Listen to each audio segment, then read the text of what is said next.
Switzerland, আর এগুলো হচ্ছে সুইজারল্যান্ডের আশপাশের এরিয়া। এই যে এই পাহাড়ের উপর দিয়েও ইন্ডিয়ান রাস্তা আছে। আচ্ছা, আমাদের রাস্তা থেকে অবশ্যই অনেক উন্নত। এখানেও বসবাস আছে কিন্তু অনেক কম, তাই না?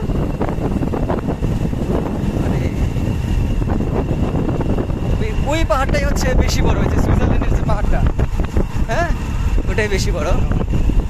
তারপরে হচ্ছে যে পাহাড়গুলা, এগুলো বাংলাদেশের পাহাড়ের থেকে মিনিমাম 4-5 গুণ 10 গুণ বড় আছে।